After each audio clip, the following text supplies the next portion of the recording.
오늘 12월 첫 주일 하나님 말씀을 보시겠습니다. 할 말씀은 아모스 구약 소선지서의 아모스 7장 1절부터 9절까지 보도록 하겠습니다. 저는 오늘 설교를 아모스 7장 1절부터 17절까지 전체를 들어 설교하는데요. 본문 말씀은 7장 1절부터 9절까지 보도록 하겠습니다.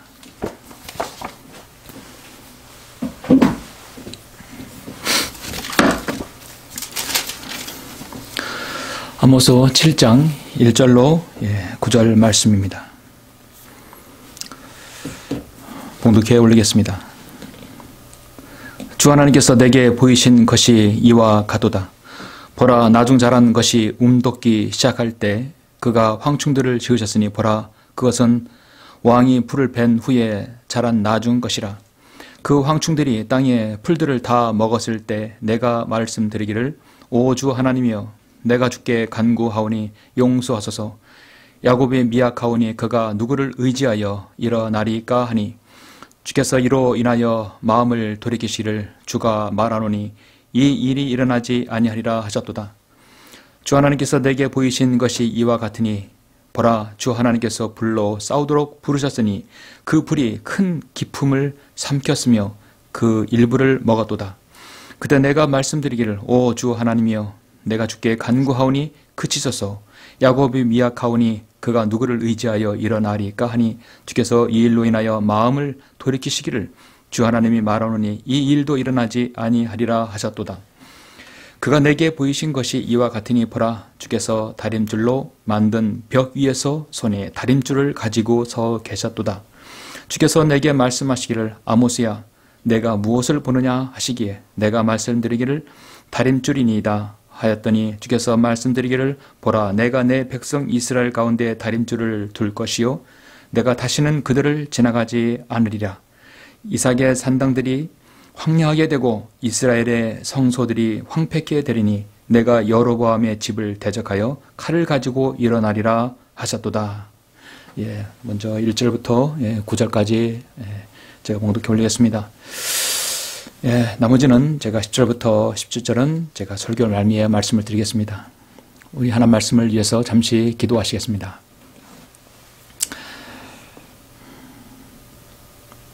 전지전능하시고 위대하신 아버지 하나님, 세상의 모든 통치들을 관장하시고 나라의 흥망성쇠를 주장하시는 위대하신 아버지 하나님, 감사를 드립니다. 예수 그리스도의 보혈로 구원받은 사랑하는 모든 성도들 하나님께서 한 주일 동안 잘 지켜주셔서 이렇게 귀한 예배로 아버지 앞에 이렇게 말씀 앞에 설 수 있도록 인도하심을 감사합니다. 세상은 너무도 혼탁하고 너무도 영적으로 암울하게 돌아가고 있습니다. 이런 상황에서 우리가 이 귀한 진리의 말씀을 통하여 힘을 얻고 각자 자신의 믿음을 잘 지킬 수 있는 아버지 하나님, 이 시간 될 수 있도록 인도하여 주시옵소서. 세상이 아무리 흉흉하고 영적으로 혼탁하고 어지러워도 자신의 믿음은 하나님 말씀을 근거해서 잘 지킬 수 있도록 주님께서 인도해 주시며, 오늘 이 말씀을 통하여 힘을 얻을 수 있도록 인도하여 주시고 위로를 받을 수 있도록 인도하여 주시옵소서. 제가 주님의 말씀들 강하고 담대하게 설교할 때 주님께서 함께해 주시길 원합니다. 주 예수 그리스도 이름으로 기도드렸습니다. 아멘. 오늘 말씀 제목은 하나님의 다림줄이라는 제목으로 설교를 하고자 합니다. 하나님의 다림줄입니다. 이 설교의 부제는 지금 세상을 보며 비통함을 느끼는가 라는 부제로 정했습니다. 지금 세상을 보며 비통함을 느끼는가. 오늘날 자연계에 있는 모든 법칙들은 세월이 흘러도 변하지 않습니다. 그것은 하나님께서 정하신 법칙이기 때문입니다. 수많은 수학 공식들, 과학 원리들, 우주의 법칙들은 아직도 인간들은 그 많은 것들을 찾을 수 없는 것이 많이 있습니다. 인간이 어떤 무엇 하나를 찾게 되면 자신의 지혜와 지식들을 자랑합니다. 과학 잡지에 자신들의 이름을 등재해서 또 세상에 알립니다. 그리고 사람들이 또 알기를 바랍니다. 그리고 기뻐하고 즐거워합니다. 그리고 자신들의 그 영광을 차지합니다. 어떤 중요한 원리를 발견해서 그것은 하나님께서 만드신 것이고 내가 발견했을 뿐이라고 말하는 사람은 드뭅니다. 그것이 바로 인간입니다. 과학자들 기술자들, 엔지니어들이 그래서 자존심이 강하고 자기 의를 버리지 못하고 그렇게 살고 있습니다. 그런 부류들의 대다수가 하나님의 구원 계획을 받아들이지 못하는 많은 경우를 봅니다. 저도 과거에는 엔지니어였을 때 자존심이 있었고 또 어떤 원리들에 대해서 심취했었습니다. 그 공식과 원리가 아주 중요하게 여겨졌습니다. 그래서 그런지 자기 의가 강했던 적이 있었습니다. 오늘날 토목과 기계와 전자와 건축, 또 생체, 바이오, IT 모든 것들을 하나로 융합하는 그 융합 테크놀로지 시대입니다. 그렇다 할지라도 하나님께서 정하신 원리 범주에서 그들이 일어나고 있다는 모든 일이 일어나고 있다는 사실을 그리스도인은 알아야 합니다. 여러분은 집을 지을 때 꼭 필요로 하는 장비, 도구가 무엇이 있는지 아십니까? 목수는 물론 망치와 나무, 돌, 못, 여러 기타 자재들이 필요할 것입니다. 이런 많은 것들 중에 가장 중요한 것 중에 하나가 바로 측량추라고도 불리우는 성경에 나오는 바로 다림줄입니다. 요즘 현대 건축은 전자로 다림줄을 여러 각도에서 만들어냅니다. 그러나 예나 지금이나 중요한 것은 하늘에서 땅을 향하는 중력과 만류 인력을 이용한 다림질은 변함이 없습니다. 벽돌공이나 건축가들은 다림질을 중력을 이용해서 그 건축물이 올바로 세워졌는지 또 그게 수직인지 그거를 측정합니다. 요즘은 레이저로 많은 어떤 작은 그 비행 접시 같은 거를 스위치만 키면은 레이저로 상하 좌우를 켜서 모든 각도를 볼 수 있게 비춰주는 기계가 있습니다. 그러나 그것은 어디까지 한 실내에서만 가능합니다. 여전히 벽돌공들은 아직도 이 다림줄을 이용해야 반듯하게 벽을 세울 수 있습니다. 다림줄은 정확합니다. 거짓이 없습니다. 절대로 속이지 않습니다. 날씨에 따라서 휘어지지도 않습니다. 건축주의 마음대로 움직이지 않습니다. 왜냐하면 그 원천은 저 새하지 않으래 바로 진북, 노스로 바로 하나님 계신 곳에서부터 출현하기 때문입니다. 이 다림줄은 가다가 중단되지도 않습니다. 멈추지 않습니다. 세상 어디를 향해 내려놓아도 그 다림줄은 지구 중심부를 향해 곧장 내려갑니다. 이것을 보면 다림줄 그 자체가 있다고 하는 것은 바로 지구는 둥글다는 것을 확인합니다. 확인해 알 수 있습니다. 다림줄이 지구상에 있는 단 한 번도 다림줄은 중심으로 가는 것에서 실패하지 않습니다. 저는 다림줄을 보면은 많은 생각을 갖게 합니다. 또 이걸 묵상하다 보면은 개인적으로 저는 많은 은혜와 도전이 됩니다. 우리는 오늘 이 하나님의 다림줄에 대해서 아모스 7장을 통해서 한번 보고자 합니다. 오늘 아모스의 본문을 중심으로 해서 지금 이 세상에 벌어지고 있는 일들, 그런 일들은 과연 정말 하나님께서 다림줄을 내려놓아 보실 때 얼마나 옳은 일인지, 하나님의 공의에 벗어나지 않는 것인지 우리는 한 말씀을 통해서 보고자 합니다. 그에 따른 우리 그리스도인의 자세가 무엇인지 저는 설교를 하려고 합니다. 오늘은 12월 첫째 주일입니다. 우리는 하나님의 다림줄로 자신을 돌아보길 원합니다. 하나님의 다림줄을 통해서 또 나에게 있어서 어떤 것이 교정할 것이 있고 무엇이 또 내 자신을 이렇게 성찰해서 시정할 것이 있는 건지, 고칠 것이 있는지 보길 원합니다. 본 말씀은 아모스 7장입니다. 방금 제가 1절부터 9절까지 봉독해 올렸습니다. 배교한 이스라엘을 향한 아모스의 강력한 외침입니다. 저는 개인적으로 가장 좋아하는 성경이 아모스의 성경입니다. 소선지자 아모스입니다. 이것이 이 아모스가 왜 오늘날 중요하냐면 아모스의 선자의 예언과 또 이 선자의 외침은 바로 오늘날 이 마지막 시대를 향하는 외침과 거의 동일한 수준입니다. 영적으로 정말 잘 맞아떨어져요. 소선지서 12권은 마치 저는 이 백화점의 12층짜리 백화점을 보는 듯합니다. 그래서 각 층마다 아주 그 진리가 아주 담겨져 있어요. 그래서 진리의 백화점이라고 부르고 싶습니다. 1층부터 12층까지 각 층마다 있는 그 선지자들은 독특하게 거기서 예언을 합니다. 그 예언을 전체적으로 12권을 합하면 마치 예수 그리스도의 초림과 재림 이후의 천년왕국을 보는 듯합니다. 소선서는 구약 예언의 정수와 같은 책들입니다. 그래서 선자들은 배교한 당시 이스라엘과 유다를 그 피를 토하는 심정으로 사자처럼 강력하게 그들의 배교와 거짓과 이선을 책망합니다.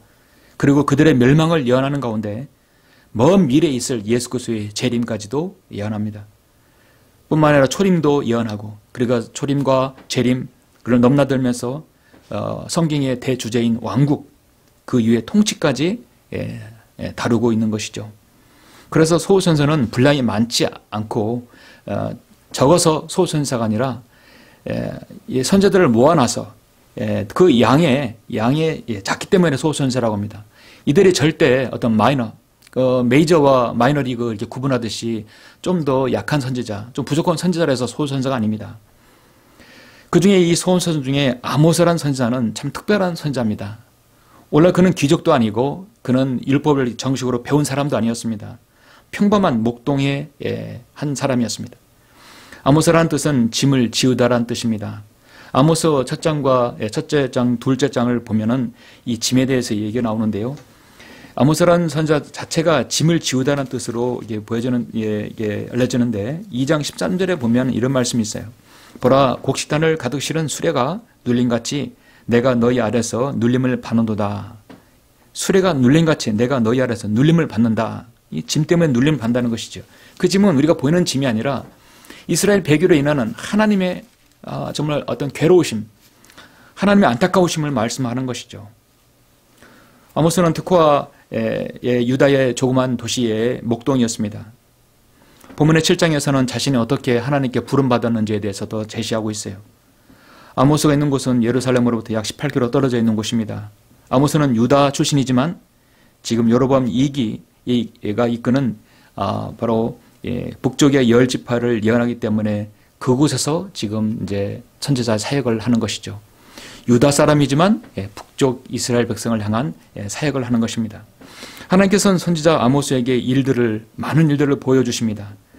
앞으로 오늘 이제 7장에서 보는 것처럼 앞으로 대환란과 그 이후의 일들도 보여주고 있습니다. 아모스 선지자 때문에 다른 선지자들 마찬가지로 미래의 일들을 다 같이 예언합니다. 아모스는 결코 사람을 두려워하지 않는 강력한 하나님을 두려워하는 그런 선지자였습니다. 아모스는 우상 숭배를 가장 크게 책망했던 선지자 중에 한 사람이었습니다. 호세아도 마찬가지였고 이사야도 마찬가지였고, 물론 모든 선지자들이 다 이스라엘의 배교와 또 우상 숭배에 대해서 강하게 질책을 했지요. 엘리야는 아합 시대의 사회 부조리를 책망한 선지자가 아니라 바알과 아세라 선지자들을 850명을 제거한 선지자였습니다. 그만큼 이스라엘의 배교는 우상 숭배에 아주 밀접하게 관계가 있는 것입니다. 아모스는 단순히 어떤 종교적인 사회적인 죄악만을 꾸짖는 것이 아니라 당시 이스라엘이 이러한 범죄를 저지른 것은 하나님의 율법, 가장 중요한 하나님의 율법을 어겼다고 말씀하고 있습니다. 신명기 24장에서 분명히 제시하고 있는 그 율법을 어겼던 것입니다. 하나님 말씀을 어겼다는 것은 하나님을 버렸다는 것입니다. 그것은 곧 우상 숭배의 길로 나아갑니다. 그것은 곧 배교와 멸망과 파멸로 이어지는 것이죠. 그리고 앞으로 당할 하나님의 그 진노와 심판에 대해서도 강력하게 선포합니다. 오늘 본문 아모스 7장에서 먼 미래에 하나님을 거절하는 민족들과 이스라엘 민족이 당할 그 대환란을 보여주고 있는데요. 얼마나 처절한지 모릅니다. 그러면 아모스가 사자우처럼 강력하게 선포했던 말씀이 무엇인지 한번 제가 보도록 합니다. 세 가지 측면에서 여러분에게 말씀을 제시하고자 합니다. 여러분은 말씀을 오늘 들으시고 이 시대를 읽어야 합니다. 이 시대를 하나님의 말씀을 통해서 봐야 합니다. 세상을 향한 기대와 낙관이 아니라 세상을 보면서 여러분은 비통함을 가져야 정상적으로 세상을 보는 것이라 믿습니다. 하나님의 다림줄은 어디에 사용되는가? 첫 번째, 기울어지고 삐뚤어진 것을 바로잡을 때 다림줄이 필요합니다. 자, 기울어지고 삐뚤어진 것을 잡을 때, 자, 이것이 몇 센치인지를 모를 때는 자가 필요하죠. 스케일이 필요합니다. 그러나 위에서 아래로 내려올 때, 아래서 위로 올라갈 때 그것이 반듯하냐, 또 기울어졌는 것을 알려고 하면 결국은 하나님의 다림줄이 필요한 것입니다. 7절부터 9절 먼저 보시겠습니다. 세 번째 부분인데요. 7절부터 9절 먼저 보시면 그가 내게 보이신 것이 이와 같으니 보라 주께서 다림줄로 만든 벽 위에서 손에 다림줄을 가지고 서 계셨도다. 주께서 내게 말씀하시기를 아모스야 내가 무엇을 보느냐 하시기에 내가 말씀드리기를 다림줄이니이다 하였더니 주께서 말씀하시기를 보라 내가 내 백성 이스라엘 가운데 다림줄을 둘 것이요 내가 다시는 그들을 지나가지 않으리라. 이삭의 산당들이 황폐하게 되고 이스라엘의 성소들이 황폐케 되리니 내가 여로보암의 집을 대적하여 칼을 가지고 일어나리라 하셨도다 말씀하고 있습니다. 사람들은 자신이 만들어 놓은 건축물이나 벽돌을 제대로 쌓아 올렸는지 스스로 다림줄을 내려놓습니다. 아래서 위로 다림줄을 올리는 사람은 결코 없습니다. 위에서 아래로 내려가는 것이죠. 그 다림줄은 하나님부터 나오는 것입니다. 하나님의 일인지 인간의 일인지 알려면 하나님부터 내려오는 다림줄을 내려보면 알 수 있습니다. 그것이 하나님을 거역하는 일인지 하나님의 뜻에 부합하는 일인지 알 수 있는 것이죠. 인간이 만들어 놓은 어떤 탑들, 이것은 제가 지난주에 말씀드렸듯이 이거는 바로 바벨론입니다. 바로 바벨탑인 것이죠. 다림줄을 내려놓은 벽돌공이나 건축자는 교정할 부분이 튀어나온 부분을 봅니다. 다림줄을 내려놨을 때만 비로소 보이는 것이죠. 그리고 그것을 깨거나 없애야 합니다. 그래야 올바른 건축물이 되는 것입니다. 그런데 하나님께서도 자신의 다림줄을 인간에게 사용하고 계신다는 사실을 아십니까? 하나님의 다림줄은 참으로 많은 용도로 사용됩니다. 하나님의 다림줄은 정확합니다. 실수도 없습니다. 곡해한 적도 없습니다. 눈속임도 없습니다.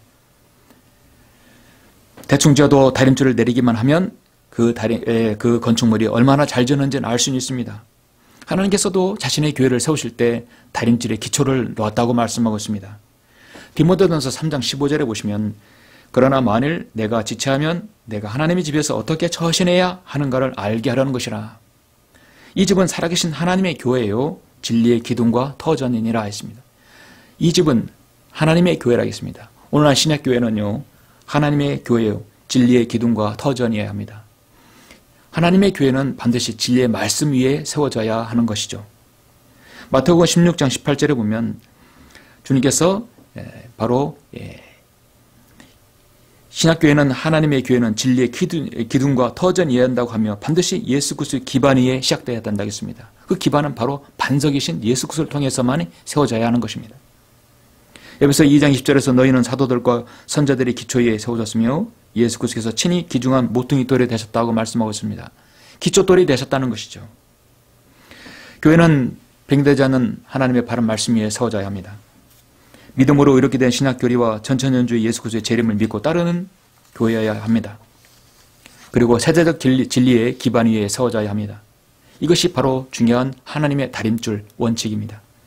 교회의 기초를 세우는 하나님의 다림줄이 바른 성경과 바른 교리 그리고 거듭난 성도들로 구성된 이 교회를 말하는 것이죠. 히브리서 5장 12절에 보면 그때로 보면 너희가 마땅히 선생들이 되어야 할 터인데 이제 다시 하나님의 말씀의 기초 원리들이 무엇인지 누군가가 너희에게 가르쳐 줘야 하니 저시 필요한 사람들이지 단단한 음식을 필요로 하는 사람들은 되지 못하는도다. 구원 받았으면 양육을 받고 양육 받았으면 성장하는 것이죠. 이것이 바로 진리의 기둥과 터전인 교회에서 일어나는 것이죠. 하나님께서 죄악에 빠져있는 나를 먼저 구원하시기 위해서 하나님의 구원계획을 세워놓으셨습니다. 그 구원계획은 어디서 나왔냐면 저 셋째 하늘에서 내려온 것입니다. 하나님의 구원도 위에서 내려오는 것이죠. 인간이 스스로 무엇을 해서 구원받는 것은 인간이 만들어 놓은 것입니다. 하나님의 구원의 다림줄은 위에서 내려오는 것입니다. 하나님께서 세상을 이처럼 사랑하셔서 그의 독생자를 주셨으니 이는 그를 믿는 사람은 누구든지 멸망하지 않고 영생을 얻게 하려 하심이니라 말씀하고 있습니다. 우리 인간들은 오해하지 말아야 합니다. 아무리 하나님께서 선하시고 사랑과 자비가 풍성한 분이실지라도 하나님의 공의는 절대 삐뚤어지거나 휘어지는 법이 없습니다. 이제 연말이라 이제 성탄절이 가까워오고 또 연말연시 사람들이 바쁘게 이제 오가죠. 성탄절 크리스마스라 해서 오늘날 교회들에서 늘 아기 예수만 언급하지만 주님께서 다시 오시면 하나님의 다림줄을 가지고 한 채의 용서도 망설임도 없이 하나님의 공의로운 심판이 분명히 있을 것입니다. 인간들은 지난 6천년 동안 자신들이 만든 종교를 가지고 위로 올라가려고 애쓰고 있었습니다. 그것은 철학과 과학과 종교들, 성사들, 선행들, 종교 행위들입니다. 많은 사상들, 이념들도 마찬가지입니다. 당시 이스라엘 백성들 그리했습니다. 그러한 많은 종교 행위들, 그것은 하나님을 정말 진노하게 했던 것입니다. 그들이 하나님을 증오했을 때 하나님께서는 그들에게 진노를 퍼붓습니다. 아모스 4장 4절 5절 보시면 베델레 와서 범죄하며 길갈에서 죄를 더하고 매일 아침 너희 희생점을 가져오며 오 너희 이스라엘 자손들아 이것이 너희가 좋아하는 것임이라. 하나님께서 오히려 그들에게 일갈하고 있습니다. 그래 잘하고 있다는 것이죠. 희생점을 종교의식을 아무리 멋지게 하더라도 하나님께서 내가 너희들을 받지 않겠다는 것이죠. 이사야 선지자도 형식적인 헛된 예물을 하나님께서 싫어하신다고 분명하게 1장 10절에서 말씀하고 있습니다. 아모스 4장 4절에서 베델이라는 말을 여러분 주목해 보십시오. 베델이 어떤 곳입니까? 아브라함과 이삭과 야곱의 제단이 아닙니까? 베델 그 이름대로 하나님의 집입니다. 그것은 바로 정말 성스러운 곳이에요. 그런데 이곳이 바로 우상 숭배의 전당이 되어버렸어요. 북왕국 이스라엘 백성들은 또 지도자들은 베델에서 하나님의 성전했던 곳이 하나님께 제단을 드렸던 곳이 바로 금송아지를 예를 바치는 신전으로 전락했던 것이었습니다. 얼마나 하나님께서 진노하시겠습니까?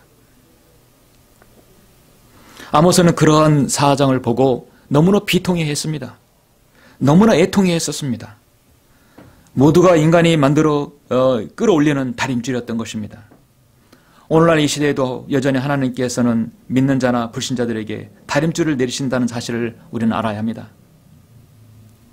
여러분은 조국을 읽고 태양세례하는 그 훌륭한 지도자들의 중보기도를 여러분 기억하시죠? 시간이 없어 다 제가 말씀드리지 못하지만 느헤미야는 1장 2절에서 백성들을 위해서 중보하고 기도하고 있습니다. 눈물로 기도하고 있습니다. 다니엘도 매일 예루살렘을 향해서 기도하고 있습니다. 그리고 자신의 백성을 향해 기도합니다. 에스겔도 먼 흑활강가에서 기도하고 있습니다. 예레미야는 포로로 끌려가지 않았지만 그 극빈자들, 황폐하던 이스라엘 땅에서 백성들을 위해서 기도하고 눈물로 호소하고 눈물의 선제로 불릴 만큼 기도하고 있습니다. 많은 소선자들 그리고 여기에 지금 아모스도 북왕국 이스라엘을 향해서 그렇게 간절히 울부짖고 있는 것이죠. 일제강점기 때 우리나라는 나라를 잃고 우리의 언어도 있고 말도 이름도 성도 다 잃어버렸었습니다. 여러분은 이 충남의 정말 잘 알려진 열사 유관순의 열사의 그 마지막 외침을 아십니까? 정말 유관순 열사는 훌륭한 그리스도인이었습니다.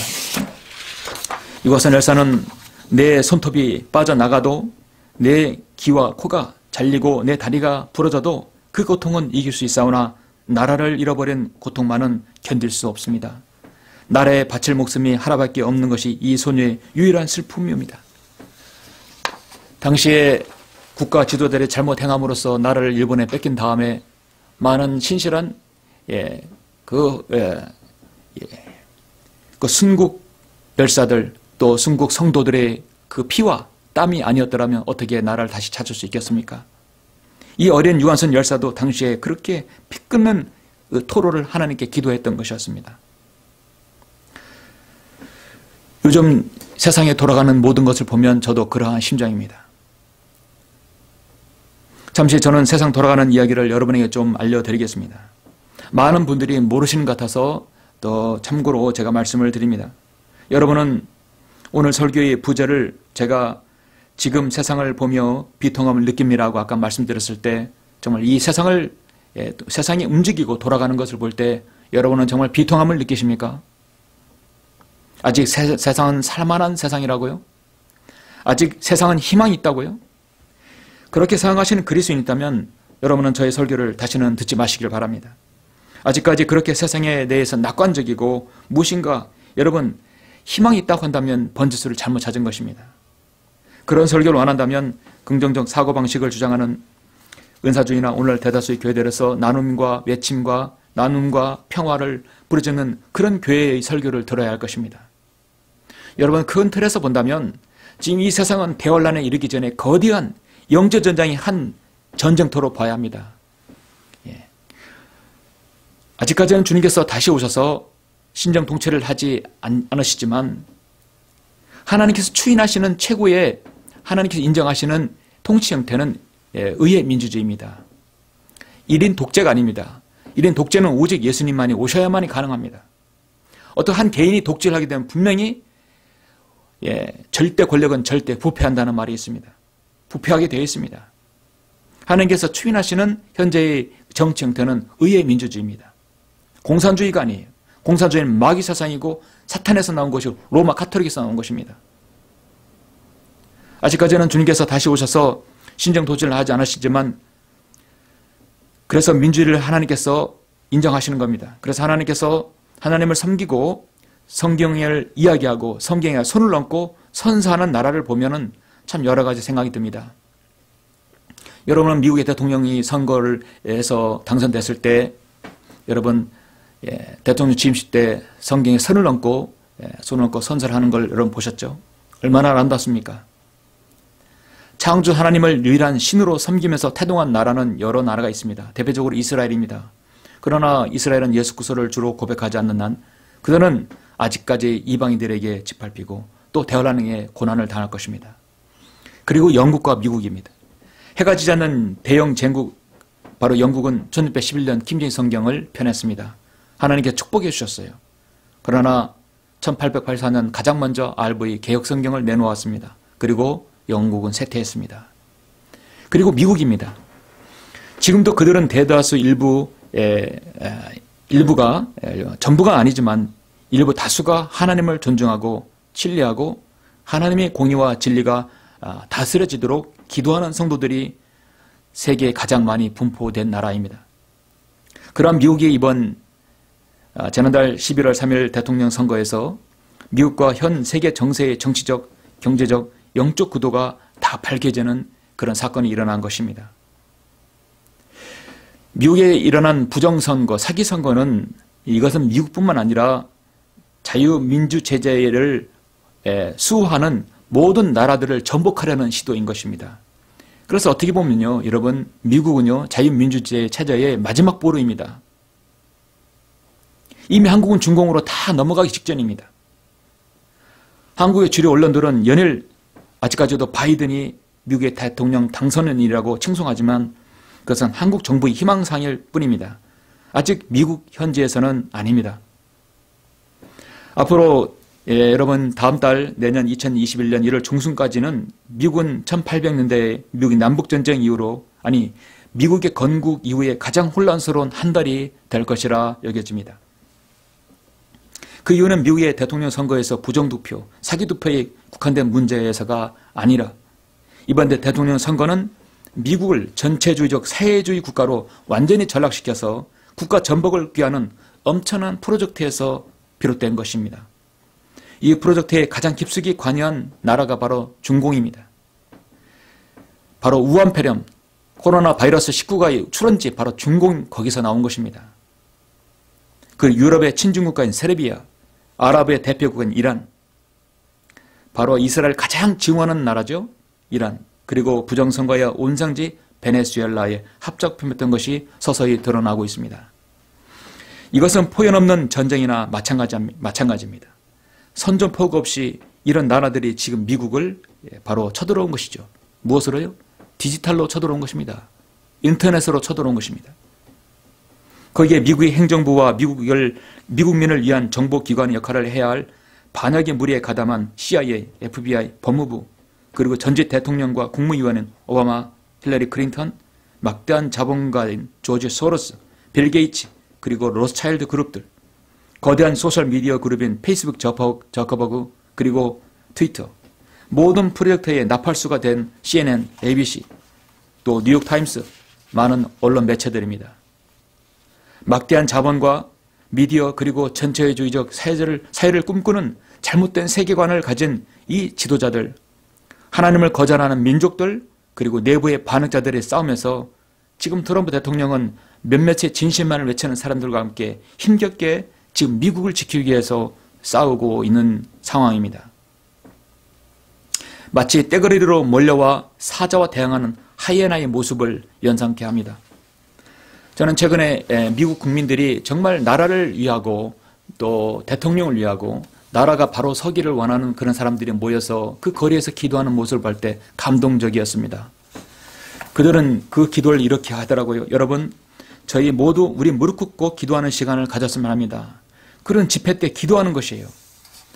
하나님, 미국을 축복해 주시고 축복이 끊이지 않기를 기도드립니다. 하나님은 전지전능하신 창조주이십니다. 오늘 밤 저희는 모든 것을 내려놓고 오직 하나님께 무릎 꿇고 기도드립니다. 저희에게 겸손한 마음을 주셔서 감사함이 부족했던 마음을 채워주시길 기도드립니다.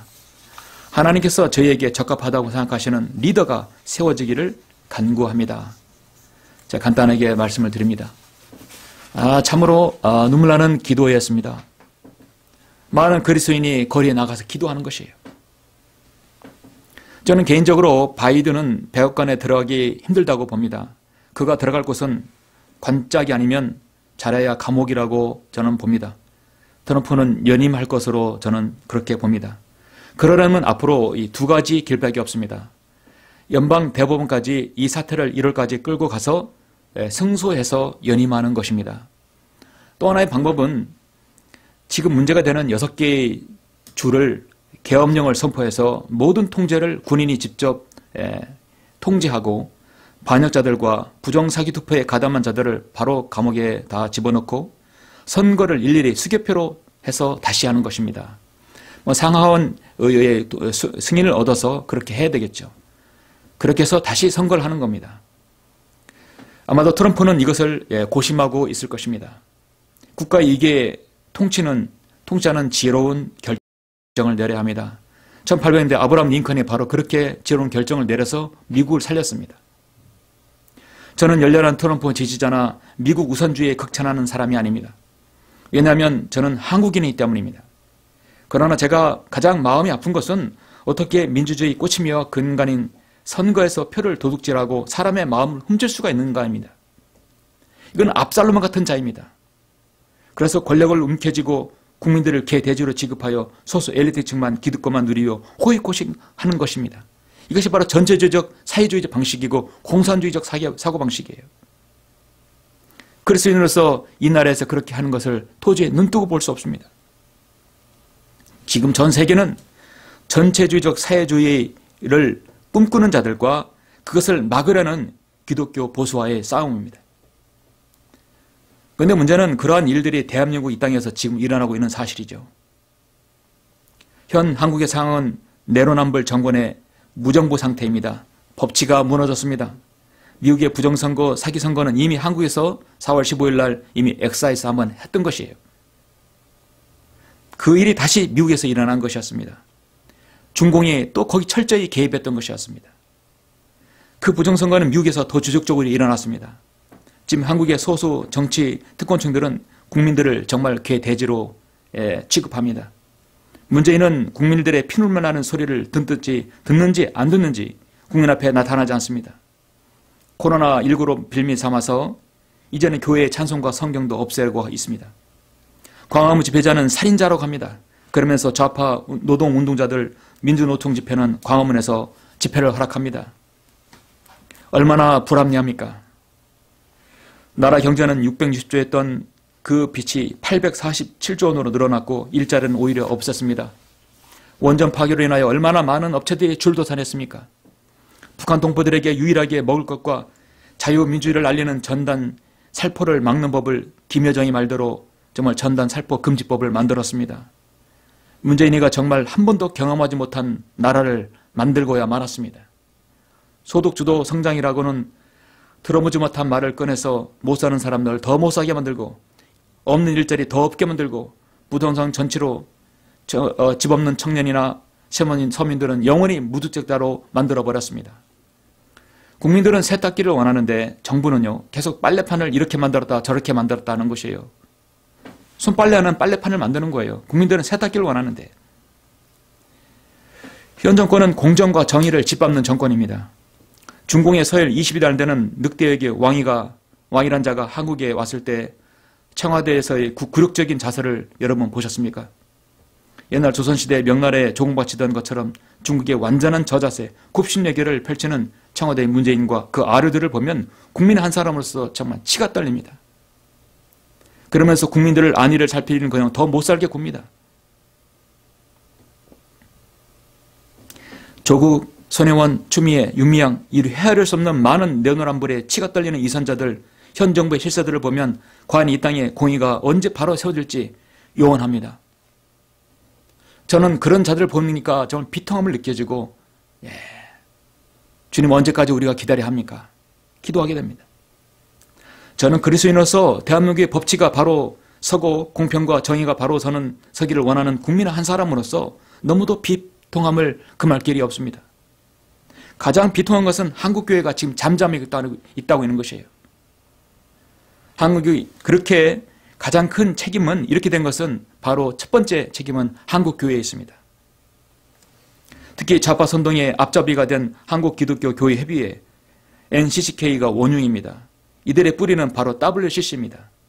한국교회 성도들은 자신의 교회와 교단이 WCC에 가입되어 있다면 사탄의 손아귀에 있다고 생각하고 한국이 이렇게 나락으로 떨어지게 된 가로 근본적인 것이 원인을 제공한 사람들입니다. 자신의 교회와 자신의 교단이 WCC에 있으면 당장 그부터 나와야 합니다. 이선의 정권, 거짓의 정권도 곧 끝날 날이 옵니다.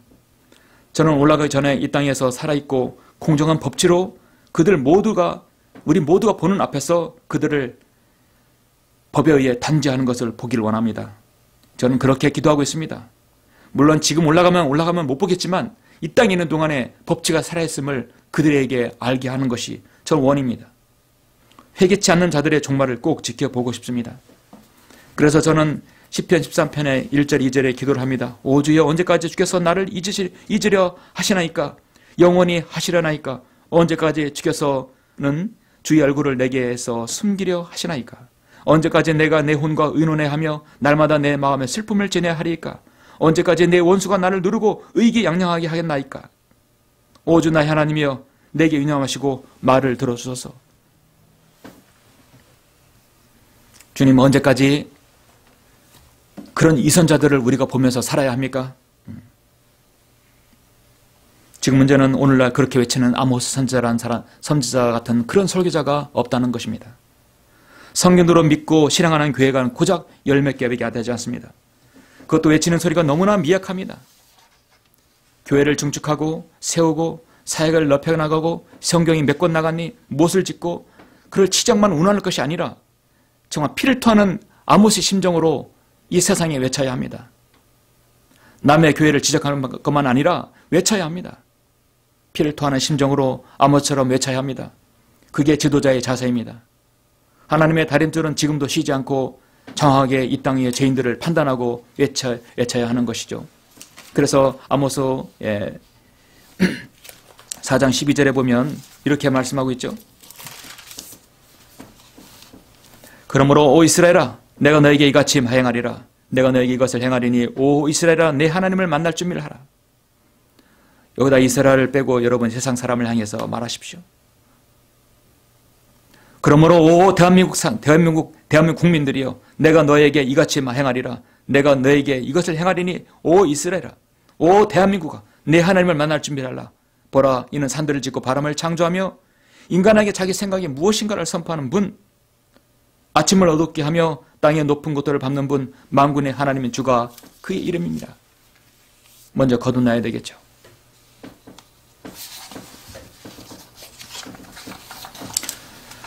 하나님의 다림줄은 어디에 사용되는가? 두 번째는 심판의 척도로 사용됩니다. 하나님의 다림줄은 이제 곧 교회도 평가하실 날이 올 것입니다. 잠시 여러분 고린도전서 3장 11절부터 16절까지 보시겠습니다. 고린도전서 3장 11절부터 16절 우리가 이제 올라가면 우리가 행한 모든 것들이 하나님의 다림줄 위에 내려져서 다 평가될 것입니다. 고린도전서 3장 11절 이 닦아놓은 기초 외에 아무도 다른 기초를 놓을 수 없나니 이 기초는 예수 그리스도시라. 이제 누구든지 이 기초 위에 금이나 은이나 보석이나 나무나 집이나 그루터기로 지으면 각 사람의 일한 것이 나타나게 되리니 그 날이 그것을 밝힐 것이라. 이는 그것이 불로서 드러나고 또 그 불은 각 사람의 일한 것이 어떤 종류인지를 시험할 것이기 때문이라. 만약 어떤 사람의 일한 것이 그대로 세운 그대로 있으면 그는 상을 받을 것이요. 만약 어떤 사람의 일한 것이 불타버리면 그는 손해를 당하리라. 그러나 그 자신은 구원을 받게 되지만 불에 의해서인 것처럼 그렇게 되리라. 너희가 하나님의 성전인 것과 하나님의 영께서 너희 안에 거하시는 것을 알지 못하느냐. 예. 여기 보면은 11절에 이 닦아놓은 기초라고 말씀하고 있죠. 예, 또 다른 기초도 나오죠. 우리는 예수 그리스도의 기초 위에서 하나님의 사역을 해야 합니다. 기초를 잘 닦아놓아야 여러분 건물과 벽들을 잘 똑바로 세울 수 있죠.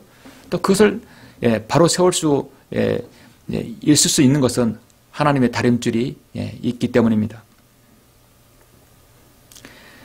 우리는 이제 얼마 안 가서 이제 곧 위로 올라가면 그리스도 심판석 앞에서 하나님 다림줄 위에 우리 모든 것들이 다 평가될 것입니다.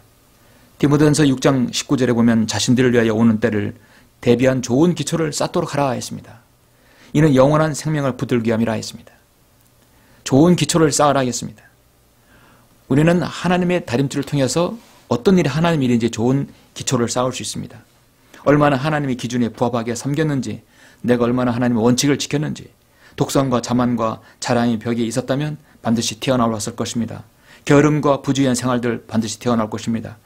주님을 위한 생이 아니라 세상을 향한 분망한 삶들의 벽들도 튀어나올 것입니다. 모두 깎여야 할 대상입니다. 게으름과 나태함과 또 뒤로 미루는 습성의 벽들, 말씀을 무관심한 냉랭함의 벽들, 사랑이 없는 강팍한 마음의 벽들, 자신을 성별하게 하는 단호한 마음을 내리지 못하는 연약한 마음의 벽들 모두 다 깎여야 합니다. 다림줄에 의해서 깎여야 되는 것이죠. 여러분은 그러한 깎일 벽들이 있습니까? 무엇인가 하나님 다리줄을 내려놨을 튀어나오는 것이 있다면 그건 바로 깎여야 합니다. 여러분 7장 오늘 본문 말씀 1절부터 3절 보시겠습니다. 자, 이것은 무엇에 대해서 말씀하실까요? 7장 1절로 3절 주 하나님께서 내게 보이신 것이 이와 같도다. 보라 나중 자란 것이 움돋기 시작할 때 그가 황충들을 주셨으니 보라 그것은 왕이 풀을 벤 후에 자란 나중 것이라. 그 황충들이 땅이 풀들을 다 먹었을 때 내가 말씀드리기를 오 주 하나님이여 내가 주께 간구하오니 용서하소서. 야곱의 미약하오니 그가 누구를 의지하여 일어나리까 하니 주께서 이로 인하여 마음을 돌이키시기를 주가 말하노니 이 일이 일어나지 아니하리라 하셨도다. 여러분 여기에서 이제 여기 생물이 나오죠. 황충이 나옵니다. 구약에서 황충인데 요한계시록에서는 이것을 메뚜기라고 말씀하고 있습니다. 이것은 바로 대환란에서 나올 바로 생물입니다. 초자연적인 생물입니다. 나움 3장 17절에서도 황충이라고 말씀하고 있어요. 나움의 3장의 문맥은 대환란에 있을 문맥입니다. 너희 관 쓴 자들은 메뚜기들 같고 내 대장들은 그 황충들 같으니 추후 나라는 울타리에 깃들어 있다가 해가 뜨면 도망치듯이 그들이 있는 곳을 알려지지 않았도다. 요한계시록 9장 3절에 보니까 또 그 연기에서 메뚜기들이 땅 위로 올라오는데 땅의 전갈들이 지는 권세와 같은 권세를 받더라 했습니다. 그 메뚜기들의 모양은 전쟁을 위하여 준비된 말들 같고 그 머리에는 금 면류관 같은 것을 썼으며 그 얼굴은 사람들의 얼굴과 같다고 말씀하고 있습니다. 메뚜기들, 초자연적인 메뚜기들입니다. 바로 대환란 때 나오는 것입니다. 아모스가 7장 1절에 3절에서 이렇게 하나님의 말씀을 받아서 제시하는 것은 앞으로 이스라엘 백성들은 먼 이후의 훗날 그들은 하나님을 거절함으로써 예수 그리스도를 거절함으로써 당할 대환란까지 보여주고 있는 것입니다. 이스라엘은 정말 앞으로 심각한 상황에 놓이게 됩니다. 그럼 당장 지금 이들은 여기서 내가 너희를 누르르니 내가 너희 아래서 누님을 받는다고 성경은 말씀하고 있습니다. 아모스 2장 13절 나오죠. 그런데 곡식단을 가득 실은 수레가 곡식단의 무게 때문에 뚫리는 것 같이 심판을 선포하신 하나님께서 너희 아래서 내가 이스라엘에서 눌림을 받는다라고 말씀하고 있습니다. 어떻게 하나님께서 인간에게 눌림을 받는가? 이것은 이스라엘 백성들이 죄악을 너무 극도로 심하기 때문에 하나님의 공의가 없어지는 것입니다. 이것을 4절에서 베델에 와서 범죄하고 4장 4절에서 길갈에서 죄를 더하고 매일 아침 너희 희생제물을 가져오며 3년 후에 너희 11조를 가져오고 누룩과 함께 감사의 희생제물을 드리며 자원하는 제물을 선포하고 공표하라. 오 너희 이스라엘 자손들아 이것이 너희가 좋아하는 것임이라 주 하나님 말하노라. 그들의 배교함으로써 하나님께서 오히려 진리가 공의가 땅에 떨어지는 것을 하나님께서 누림을 받는다고 말씀하고 있습니다. 내가 견딜 수 없으니 내 혼이 싫어하노라. 그것들은 내게 짐이요 내가 지기에 피곤하다고 성경은 말씀합니다. 여러분 이 말씀은 한국교회를 향한 말씀 같지 않습니까?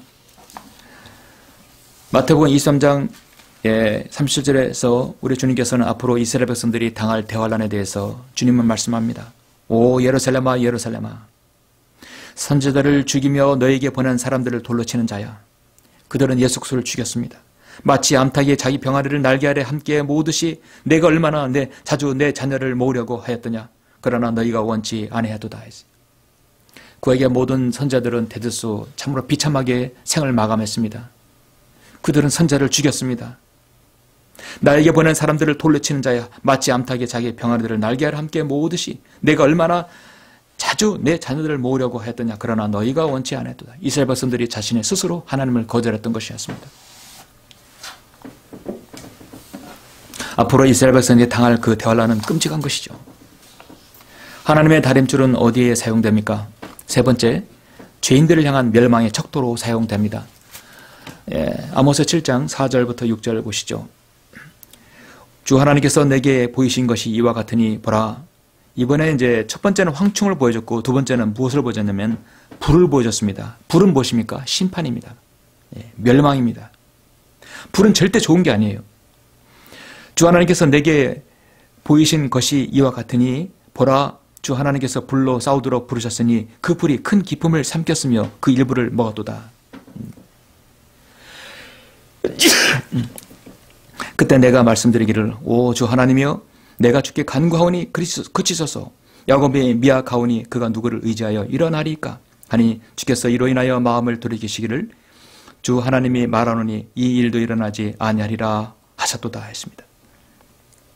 이것은 앞으로 모든 민족들뿐만 아니라 이 땅의 모든 사람들이 하나님을 거절한 이들에 대한 마지막 바로 백보자 심판석이 끝난 다음에 불못으로 떨어지는 것을 보여주고 있는 것입니다. 전 인류의 마지막 심판입니다. 이사야 66장 24절에 보면 66장은 요한계시록에 해당하는데요. 그들이 나가서 나를 거역하고 범법했던 사람들의 시체를 볼 것이라. 이는 그들의 벌레가 죽지 아니하며 그들의 불도 꺼지지 아니할 것이니 그들은 모든 육체의 가증함이 되리라 했습니다. 그토록 그들은 하나님을 믿을 수 있는 기회를 있었지만 그들은 거절해버렸습니다.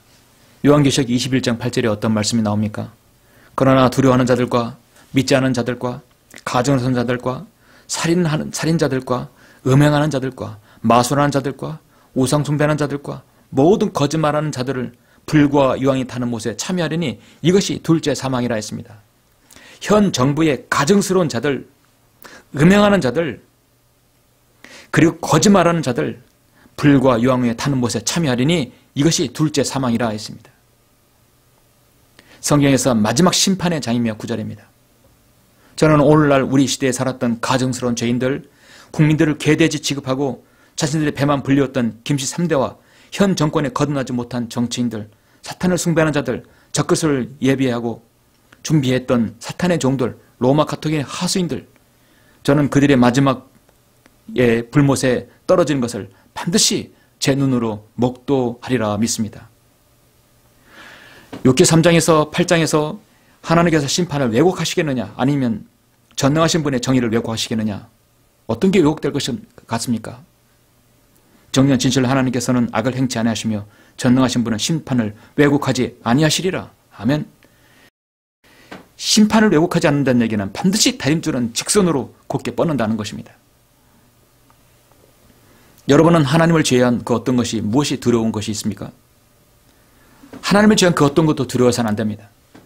하나님의 다림줄은 모든 죄인들의 살아생전 두려웠던 모든 것들을 다림줄로 다 내려보실 것입니다. 예수 그리스도를 증거하는 믿음을 비난하는 자들의 입과 눈총이 두려웠던 것, 주님을 향한 아름다운 손길을 싫어하는 모든 사람들의 손길을 두려워했던 것입니다. 세상의 권력들, 명예들, 이 두려워하는 주님을, 이것이 두려워서 주님을 거절한 모든 죄인들은 불과 유황이 타는 못에 참여할 것입니다. 모두 하나님의 다림질에 부실한 벽돌을 들입니다.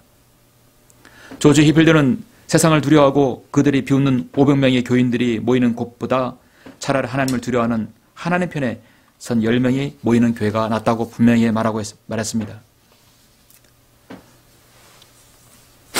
사랑하는 성도 여러분, 말씀이 결론을 맺겠습니다. 오늘 대다수의 교회들이 지도자들은 아모스가 되기를 주저합니다. 왜냐하면 사람들 앞에서 욕을 먹거든요. 그들에게 좋은 메시지가 나오지 않거든요. 그냥 그들은 자신의 의에 차 있는 종교 지도자들의 자리에 서기를 원합니다. 오늘날 성경에서 말씀하는 위선자들이죠. 제가 볼 때는 오늘날 종교 지도자들이나 정치 지도자들 같은 수준으로 보여집니다. 그러나 아모스는 분명히 달랐습니다. 자, 이렇게 예언하자 지금 이제 어떤 일이 벌어지냐면, 제가 여러분 9절까지 말씀드렸죠. 여러분 10절부터 보시면 그때 베델의 제사장 아마샤가 이스라엘의 여로보암 왕에게 사람을 보내어 말하기를 아모스가 이스라엘 집 가운데 왕을 대적하여 음모를 꾸몄으며 이 땅에 그의 모든 말들을 견딜 수 없나이다 하였으니, 이것이 어떻게 음모입니까? 바르게 지적한 것이었는데, 악한 왕에게는 항상 간신들이 들끓게 되어 있어요. 훌륭한 통치자에는 충신이 있는 반면에 악한 통치자는 항상 간신배들이 있는 것입니다. 그 콩고물을 떨어지는 걸 먹으려 하는 기웃거린 자들이 있어요. 현 정부처럼. 이는 아모스가 이같이 말하기를 여로보암은 칼에 죽을 것이요 이스라엘은 반드시 그들의 본토에서 사로잡혀 가게 되리라고 하기 때문이라. 아마샤가 또한 아모스에게 말하기를 오 너 선견자여 가라, 너는 유다 땅으로 도피하여 거기에서 빵을 먹고 거기에서 예언하되 베델에서는 더 이상 예언하지 말라. 이는 그곳이 왕의 예배당이요 그것이 왕의 궁정이라 하니라. 그러자 아모스가 대답하여 아마샤에게 말하기를 나는 선지자요 나는 선자도 아니요 선지자의 아들도 아니라 다만 나는 목동이요 뽕나무 열매를 거두는 자야노라. 나는 선지자도 아니요 선지자의 아들도 아니다. 나는 제대로 배우지도 못했다. 나는 목동이요 뽕나무 열매를 거두는 자라 했어요. 자신을 낮춥니다. 그러나 내가 하나님께로부터 선택을 받았다. 하나님께로부터 내가 위임을 받았다는 것이죠. 내가 양떼를 따라가는데 주께서 나를 취하셔서 주께서 내게 말씀하시기를 가서 내 백성 이스라엘에게 예언하라. 그렇기 때문에 내가 왔다는 것입니다. 그러면 이제 너는 주의 말씀을 들으라.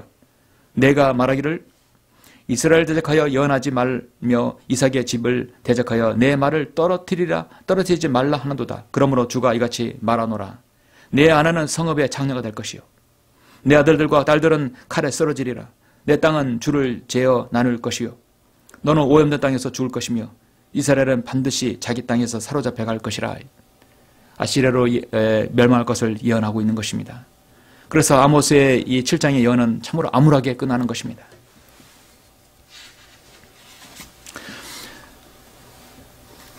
이스라엘 선자들은 당대의 종교 지도자들의 그 행태와 그들이 배교한 것들을 강하게 지적했습니다.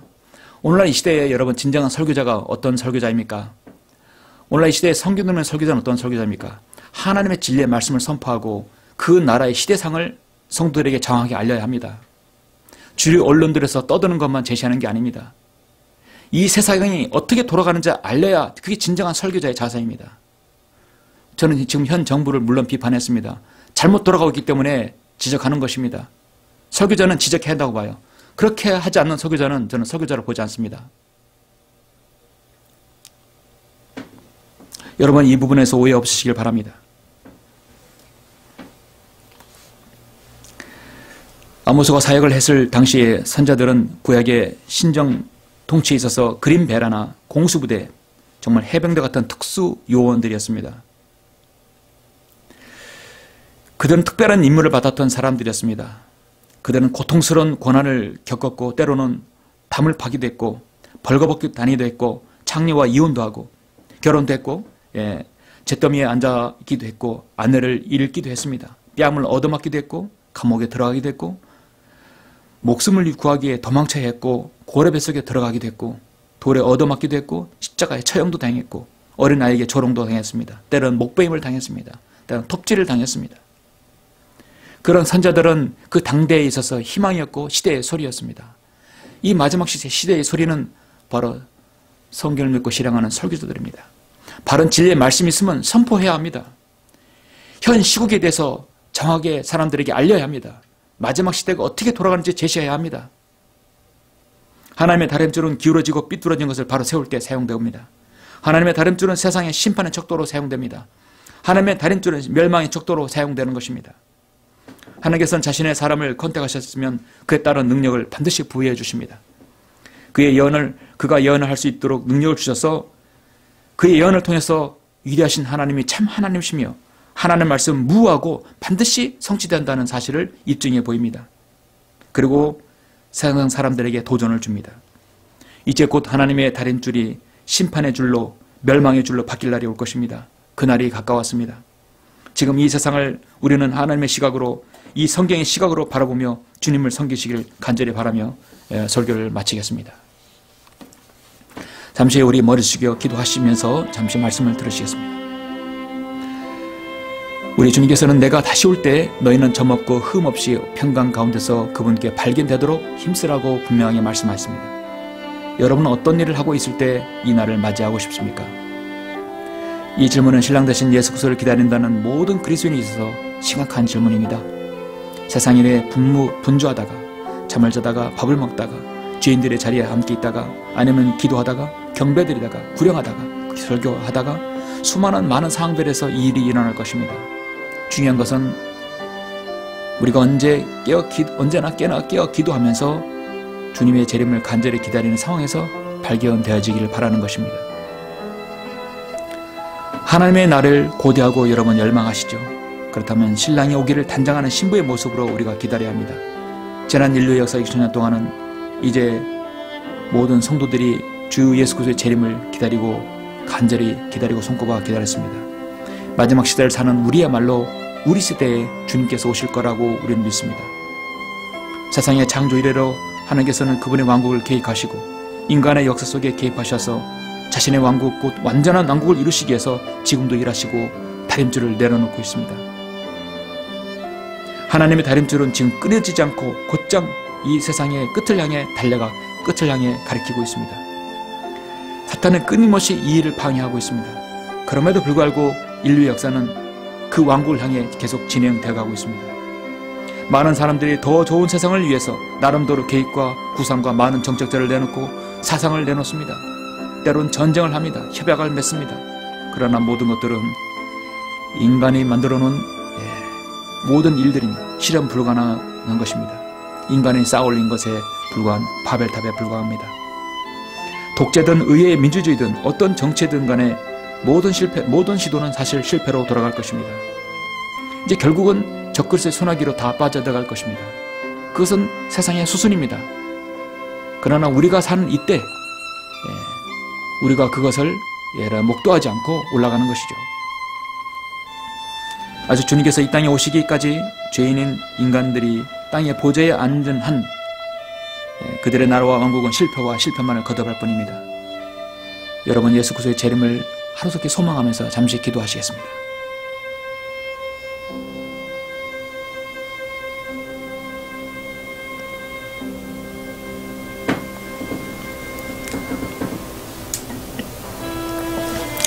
제가 마친 기도로 설교를 마치겠습니다. 전지전능하신 아버지 하나님 감사를 드립니다.